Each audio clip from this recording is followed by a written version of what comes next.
5thRowCenter. It's another gala premiere today in WGN's Michigan Boulevard Playhouse as we present the charming young French star, Simone, in a delightful romantic comedy, Model Princess.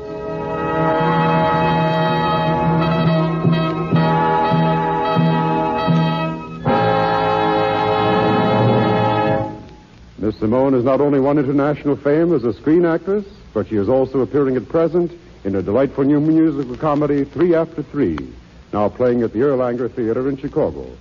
It's a sellout house here in the studio again today, but the best seats in the theater are always yours in 5thRowCenter.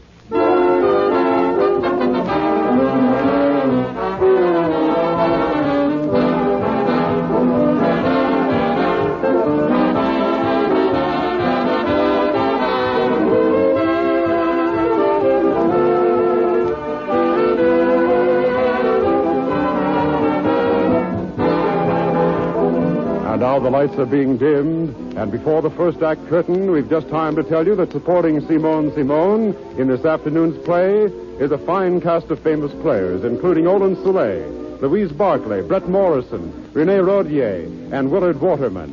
Our drama, Model Princess, was written by Noel B. Gerson. Harold Stokes conducts the orchestra, and the production is directed by Blair Walliser.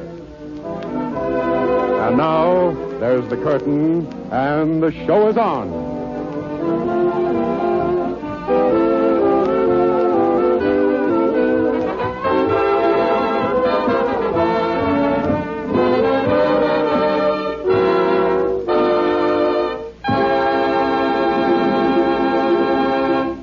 Our first scene takes place in the busy newsroom of a metropolitan newspaper in a great American seaport. The city editor is speaking. Marley. Joe Marley. Yeah. Joe, come here. What? I got a peach of a story for you. Another debutante drinking champagne out of whatever debutantes drink champagne out of. No. This is a real story. Look, take a photographer down with you and go to the docks where the President Van Buren is docking. His Highness, the famous Prince Paul, is on board with his new bride. She's a French gal, apparently. We don't know much about it. In fact, I didn't even know the prince was married, so it sounds like it ought to be a good yarn. Do either of them speak English, or do I use sign language? You find that out for yourself. Okay, sunshine. I wish I was back at police court. We could always get a story out of the judge. And maybe a free lunch, too.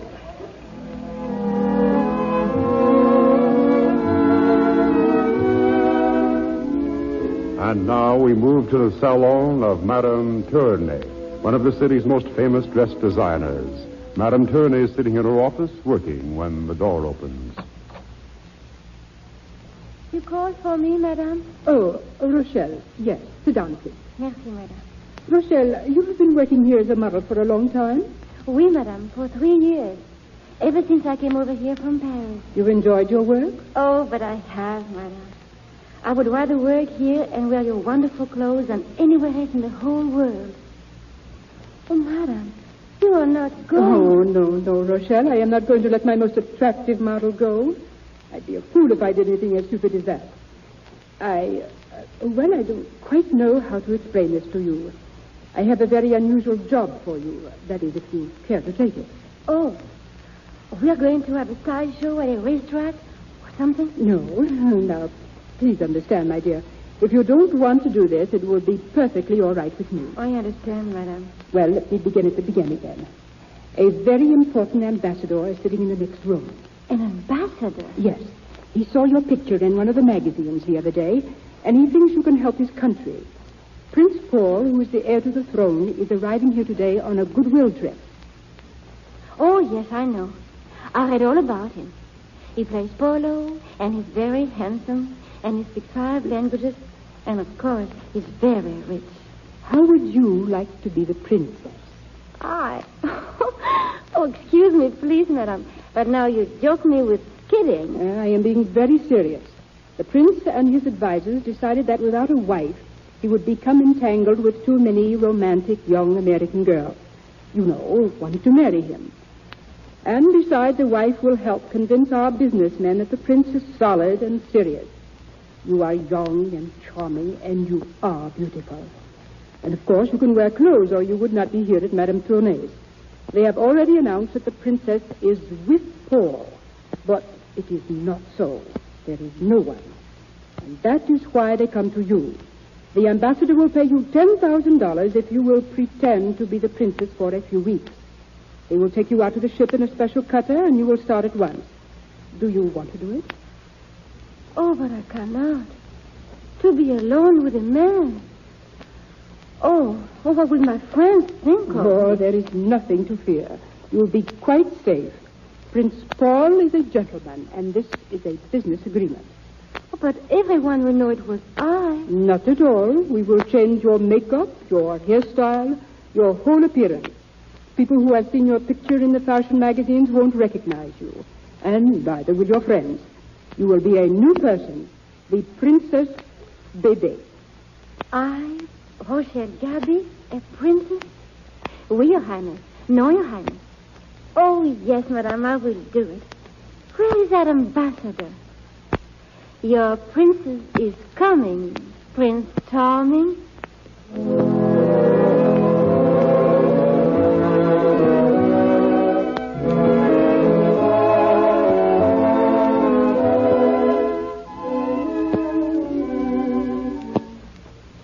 You're doing beautifully, Rochelle.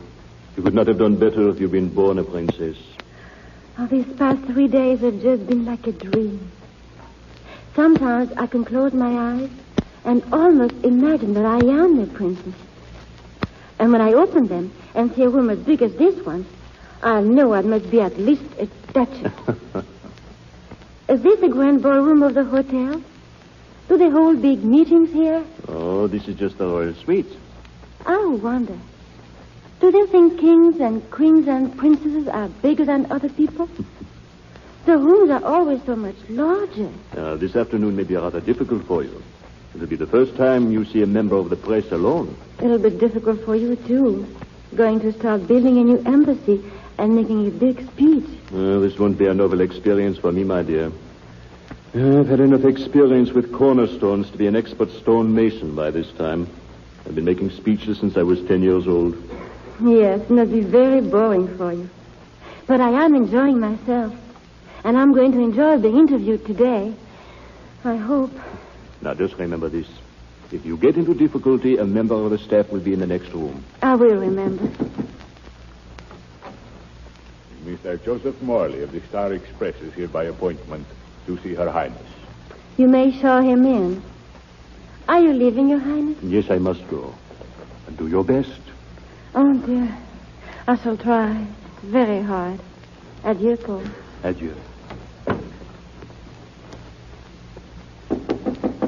Entrez. Your Highness, I'm Joe Morley, the Star Express. How do you do? Will you not come in? Thanks. Please sit down. Well, maybe you can tell I'm a little bit on the edgy side. You see, this is the first time I've ever interviewed a princess. How nice. We're starting together then. This is the first time I have been interviewed alone by a newspaper reporter. It is? Yes. I mean, you see, the first time in your country. Oh. Didn't quite get you there for a minute. Well, then, shall we begin? Mm-hmm. Have you been a reporter very long?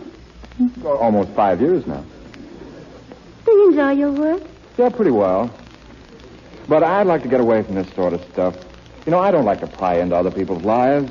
Or what would you like to do? Well, I own some property up in Vermont. I'd like to go up there and live. Oh, it's wonderful up there in the winter. Everything, as far as you can see, is all still, white, and sparkling. It's cold outside and warm inside and crisp everywhere. That sounds enchanting. Yeah. Yeah, but that's the whole trouble. It's too good. I'll never get there. Well, why not? Well, I can't go up alone. I'm not married. I don't even know any girl who'd want to bury herself up in the Vermont hills with me. I should think any girl would love living that kind of a life. You do? Of course I do. Well, why can't you find the right girl? You tell me, sister. I beg your pardon, Your Highness. Oh, that's all right. Oh, really, I'm terribly sorry. Don't apologize. I'm okay with that crack. Hey, wait a minute. What kind of an interview is this, anyway? You're asking me all the questions. Now then, what about you? Oh, there's nothing very remarkable about me. I was born in Paris, And I lived there most of my life, and here I am. You're being rather modest. No, that's all there is to me. Yeah, well, that isn't every girl who marries a prince and will someday be a queen. Not every girl wants to be a princess or a queen. No? What do they want? Maybe they would like to live on a farm in Vermont. Yeah. Okay, kid me if you want to, but I'm going to use that in my story anyway. Princess would prefer life on simple farms. Now, you are kidding me. No, not a chance. Tell me, Princess, you don't mind my getting personal. How'd you happen to fall for his nibs? I mean, Prince Paul. The prince is... Oh, I'm sorry, doggone, there I go pulling another boner. Please forgive me. I imagine it's pretty hard for a girl not to fall in love with a man as good-looking as Prince Paul. There's nothing to forgive. Well, I've taken up enough of your time, Princess. Thanks for the interview and for everything. Really, it's been swell. Perhaps we shall meet again. No, not much chance. We live in different worlds, Princess. Perhaps they are not as far apart as you think. The life of a princess is not very different from that of a clothes model. Yeah. Well, that's a neat way of putting it, anyway. Well, so long. Why don't you come to dinner with us? Me? Why not? Well, why not? Meet us here at 8 o'clock. Well, won't his nibs, won't the prince be sore? Oh, I don't think so. He's very wide-minded. At 8. At 8.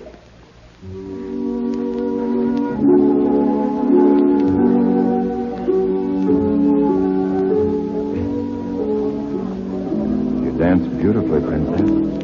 I love to waltz with you. It's been a wonderful evening, Your Highness. Oh, please don't call me that. Why don't you just call me Rochelle? I thought your name was Baby. Oh, yes. Oh, well, my friends all call me Rochelle. Oh. Am I a friend? I hope so. Doggone, you know, I wish you weren't a princess. Married to a prince. Why do you wish something like that? Well, put limitations on friendship. You mean you would like me better, maybe if I were a shop girl, or an airplane stewardess, or a model? Maybe you speak with an accent, Rochelle, but you sure do get the dress. We danced together as though we had done it always. Let's keep right on dancing. The music has stopped. So it has. Funny, I wonder why they stopped in the middle of... Hey, look, what's happening? It's a fire. Oh, hey, this isn't so good. Look at those flames. Come on. Hey, this is a stampede. Are you all right, Rochelle? Well, hang on to me. I'll get you out of here. Oh! What's the matter? Oh, my ankle. Oh. Can't you walk? Oh, please, you go. No, not a chance. If we get out of this inferno, we'll get out together. Here, put your arms around my neck now. Up you go. All right, hang on, kid. Here we go.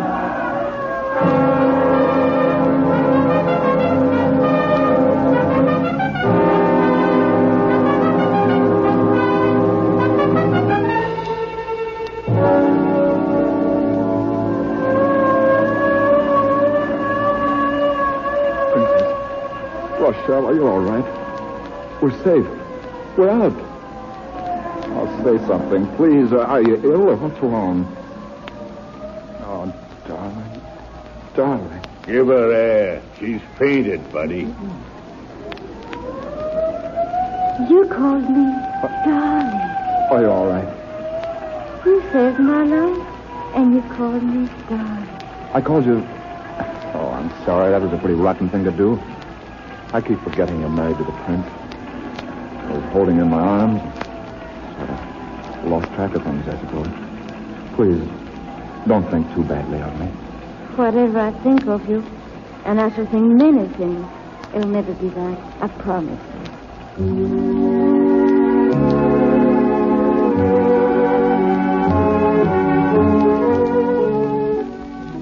Our scene again changes. It is 2 days later. We go back to the royal suite of Prince Paul at the Hotel Ritz. The prince is reading a newspaper. Well, my dear, come in. Come in. Please, sir, I want to speak to you, Paul. Your Highness. But of course, I'm merely reading the papers. We have another fine press today, thanks to you. Oh, that's what I wish to speak to you about. I want to stop now. To end this silly farce at once. You want to do what? There's no pleasure in this game of pretending to be someone else. You've been very kind. You've been wonderful. And I cannot go on. I must stop. I must. Well, you cannot leave now. It is impossible. Why not? Well, there's too much at stake. If you were to walk away now, we'd be the laughingstock of the world. I would have no chance at all to get the loan we need from these American bankers. And thousands of men and women and children will go hungry, all because you have suddenly found this position distasteful to you. How can I go on? Pretending to be your wife When you're in love with that newspaper reporter? Yes. I'm terribly sorry, my dear. But you must try to understand my position, too. More than personal interest is at stake. The issue transcends personalities. I understand. But what am I to do? Oh, please tell me and help me.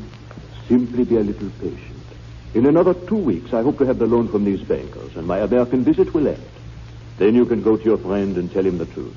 And if he loves you as much as you do him, you will have no difficulty at all. Very well, then, Your Highness. I will keep up this game of make-believe a little longer. It is hard, but I will keep my bargain. I'm deeply grateful.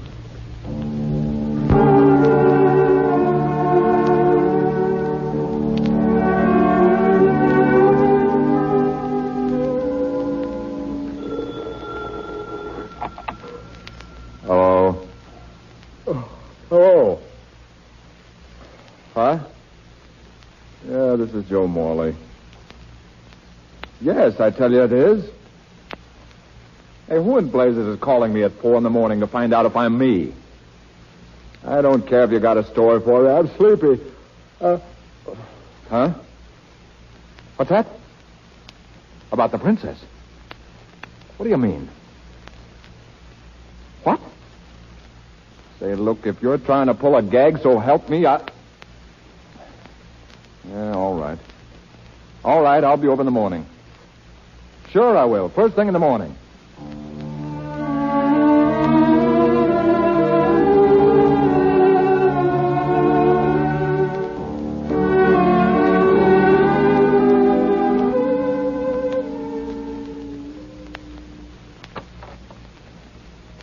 How do you do? Please come in, Monsieur Morley. Now, let's get to the point. What's this all about? Monsieur Morley, I am the Princess Bebe. Oh, really? You are the Princess Bebe. You may jeer if you like, but I have ample proof. Here, look at these papers before we continue this discussion any further.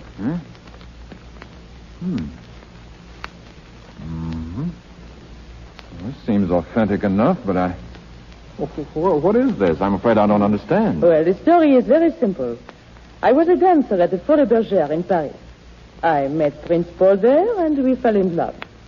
I am not of royal blood, and so at first we thought marriage was out of the question. But we decided nothing should stand in our way, and so we were secretly married at Cadantibes. And we have kept the marriage secret. Paul wanted to make it public, but I was afraid the notoriety would injure him. And so we had a quarrel. And at the last moment, I did not accompany him. After reconsidering, I decided I had been a little bit hasty, and I came on the next ship. Because of the war, I did not arrive here until yesterday. And then I discovered that a little Parisian imposter was calling herself Princess Bebe and has been appearing everywhere with my husband. An imposter? You, Princess... You know, this is a little hard to get all in one swallow. Let me continue, please. You have written many stories in your paper about this artificial princess. So I want you to know the truth. Here are some of my pictures. Now you can print the truth in your newspaper. Yeah. So she isn't even married to him. Yeah, now I can print the truth all right. Joe Morley, the world's #1 sap. Yeah, that'll make a great story.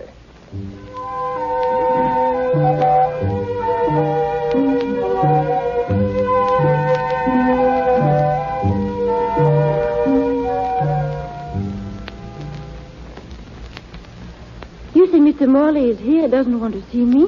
That is right, Your Highness. He insists on seeing Prince Paul. The ambassador telephoned to say he has urgent business with me. Mr. Morley can wait. Mr. Morley can't wait. And I can tell you everything the ambassador has to say. Joe, what are you doing? Take a look at these pictures, Prince Paul. Do you recognize this lady? Baby. Yeah. Mr. Morley, where did you get these photos? What do you think? From the little lady herself, not a motion picture. From Baby?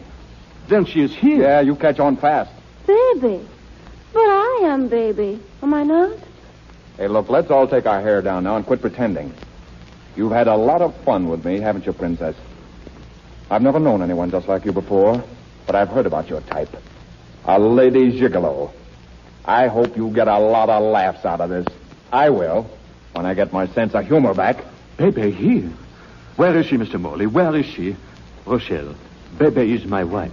Your wife? Oh, Joe. Now I see why you're angry. But I knew nothing, Joe. Oh, please listen to me. I didn't make a fool of you. Honestly, I didn't. Well, you tried hard enough. Oh, don't do this to me, Joe. All I ask is that you listen to me. No, I won't listen to you. I listened to you too much already. Star reporter Morley mixes honey with printer's ink. Mixture doesn't gel. Result, the ink comes off the page. All right, then. Don't listen to a word I have to say. Well, there's nothing I would say to you anyway. You're mean and contemptible and unfair and suspicious and vulgar and horrible and prejudiced and hateful and terrible and nasty. And super nasty. I don't know why I ever liked you. I didn't. I never did like you. I hate you. I never want to talk to you again. I never wanted to see you again. I won't either. Oh, why did I ever leave Paris? At least if men there weren't gentlemen, they still acted like gentlemen. This is a finish, Your Highness. I don't want the $10,000. I don't want anything. I'm leaving now. Goodbye. Poor child. Hey, what was that she said about $10,000? Were you paying her to pose as the princess? Naturally, I was paying her. This was strictly a business arrangement, nothing more. Oh, I've made a nice mess out of this. Rochelle! Oh, she's gone. You're a discerning young man. Well, I've got to find her and tell her I didn't understand. I made a terrible mistake. There are many entrances to this hotel. You'll have a difficult time. Well, do you know where I can reach her then? I do not. You mean even if you did know, you wouldn't tell me? Correct. Why don't you place an advertisement in your newspaper? Yeah, you're a big help. Baby! Paul. Baby. Oh, Paul. Oh, baby. Oh, Paul. Oh, I'm so glad you are here. I apologize. No, it was all my fault. I won't let you say such a thing. I was entirely to blame. No, you were not. And I have done something to atone for my foolishness. Oh, Paul, why did you not tell me you were trying to arrange a loan for Mr. Grant, the banker? There's no need to bother you with such matters. How do you know Mr. Grant? What do you know about a loan? But I've known Mr. Grant for many years. Just an old friend of the family, I suppose. You keep still. What about the loan? The ambassador told me about it, and he said I must keep very quiet or we would not get the money. So? So I telephoned to Mr. Grant, and he said that if he had known I was the Princess Bebe, he would have given you the loan long ago. You see, Mr. Grant is indebted to me. I introduced him to his wife. You're wonderful, baby. You're wonderful. Where's the money? He will send you the necessary papers today. We will celebrate. We will go home. Oh, boy, let's all go home. Goodbye, Mr. Morley. Oh, my darling. And so they lived happily ever after. Fooey.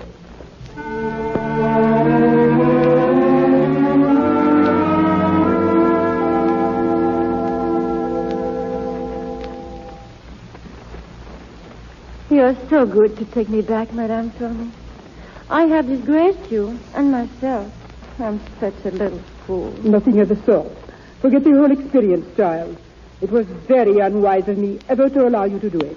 Oh, no, Madame. It was my own fault. Nonsense. You are just allowing yourself to dramatize a situation. You made the mistake of falling in love with a young man who obviously was not worthy of you. Now then, forget it and go back to work. A new line of evening dresses has come in. Go try them on. And if there is one you like particularly well, you may keep it. Yes, Madame. Thank you so much. Hello. Get me the Star Express, please.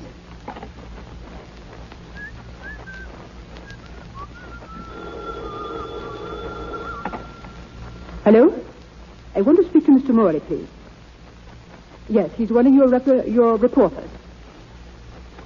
Yes, please. Hello? Hello, Mr. Morley? Mr. Morley, this is Madame Turney of 3rd Street. I wondered if you might drop over here to see me. No, on personal business. Anytime this afternoon, Mr. Morley. Thanks so much.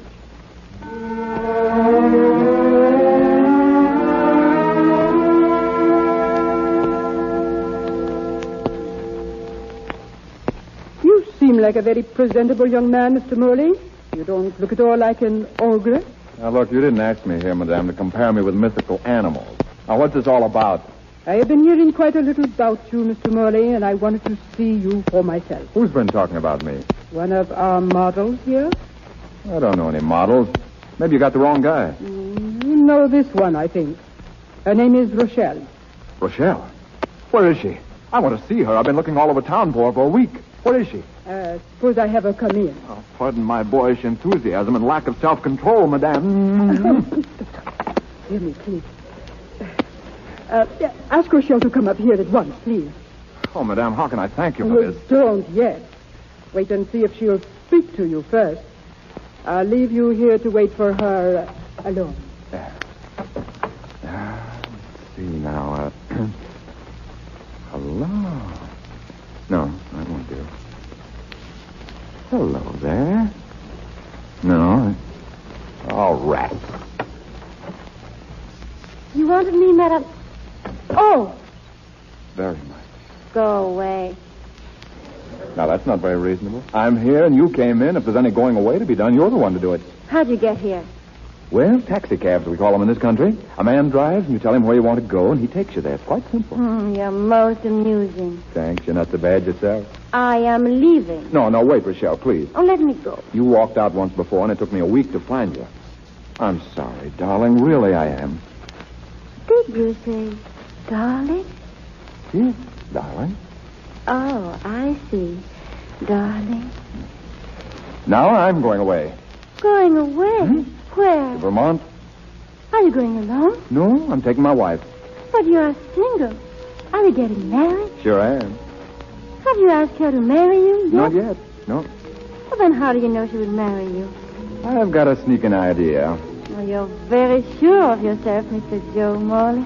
I'll say I am. Why, I'm offering her the life of a princess. Then I am sure she will answer yes.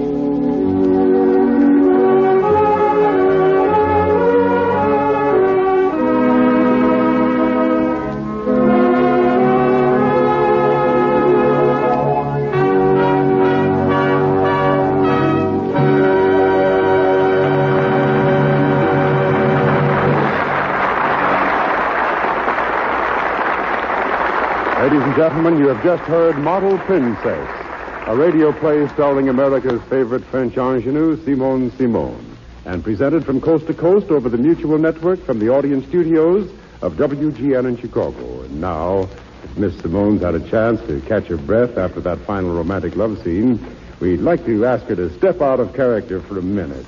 I think our audience will agree that Miss Simone gave a very beautiful performance this afternoon. Miss Simone.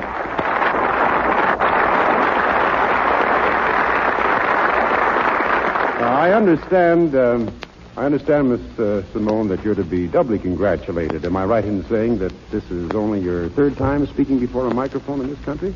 Yes, Mr. Andre. You see, I'm still just a beginner. Well, you certainly sounded like a veteran.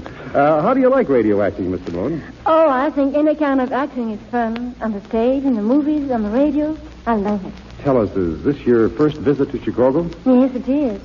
And I hope it won't be the last. I think it's a beautiful town.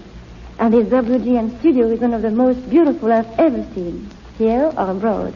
You have another first to your credit, too, I know. Your present role in 3 After 3 is your first in an American stage play or musical, isn't it?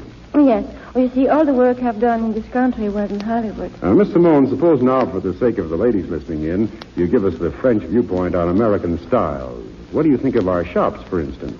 Well, it's a good thing we are doing a lot of rehearsing, or I never stop shopping. I've seen so many beautiful things in your Chicago shops I'd love to buy. Well, as I said, it's a good thing we're rehearsing so much. Another thing I'd like to ask, Miss Simone, how many movies did you make in Paris before you came to Hollywood? Quite a few, about 10. Did you do any stage plays or musicals over there? Yes, both. In fact, most of my work was in musical comedies. And another question. What are your plans after the road tour New York run of 3 after 3? Well, if business keeps on as good as it has been, that's too far off to worry about. Well, thanks very much, Simone. And ladies and gentlemen, featured in tonight's play with Miss Simone, Roland Soleil as Joe Morley, Louise Barclay as the Princess, Brett Morrison as Prince Paul, Renee Rodier as Madame Turney, and Willard Waterman as the editor. The drama was written by Noel B. Gerson, the orchestra was conducted by Harold Stokes, and the production was directed by Blair Walliser. Next Sunday, listen for Glenda Farrell, Alan Dinehart, and Lyle Talbot in Jungle Drums, another premiere on 5th Row Center. Pierre Andre speaking. This is the Mutual Broadcasting System.